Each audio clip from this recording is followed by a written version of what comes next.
జాగ్రత్తగా వినండి. ఆదాము నుండి అబ్రహాం వరకు 2000 సంవత్సరాలు, అబ్రహాం నుండి యేసుక్రీస్తు యొక్క జన్మ వరకు 2000 సంవత్సరాలు, యేసుక్రీస్తు యొక్క జన్మ నుంచి నేటి వరకు 2000 సంవత్సరాలు.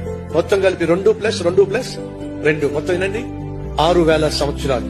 బైబిల్ సెలవిస్తుంది, పేతురు రాసిన పత్రిక 3వ అధ్యాయము మనం చదివినటువంటి 8వ వచనంలో ఏముంది? దేవుడి దృష్టిలో ఒక దినము ఏమిటట? 1000 సంవత్సరాలు. ఇప్పుడు 6000 సంవత్సరాలు ఈజ్ ఈక్వల్ టు దేవుడికి దృష్టిలో ఎన్ని దినాలు చెప్పండి? 6 దినాలు. 6 దినాలు ముగిసిపోయినాయి అనుకోండి. దేవుడు 7వ రోజున పని చేశాడా? పని చేయాల. 7వ రోజు ఏమిటట? విశ్రాంతి. అనగా ఎన్ని సంవత్సరాలు గడిచిపోయినాయి? 6000 సంవత్సరాలు, అనగా 6 దినములు గడిచిపోయినాయి. అండ్ అర్థం తెలుసా?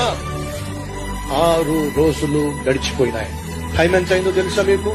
11 గంటల 59 నిమిషాల 59వ సెకండ్ మీద సెకండ్ ముళ్ళుంది. ఇంకొక సెకండ్ అయిందనుకోండి 7వ దినం వచ్చేస్తుంది.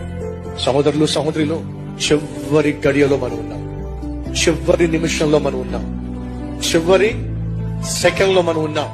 ఏ క్షణమైనా యేసుక్రీస్తు వచ్చేస్తాడు. కాబట్టి మనం సిద్ధంగా ఉండాలి.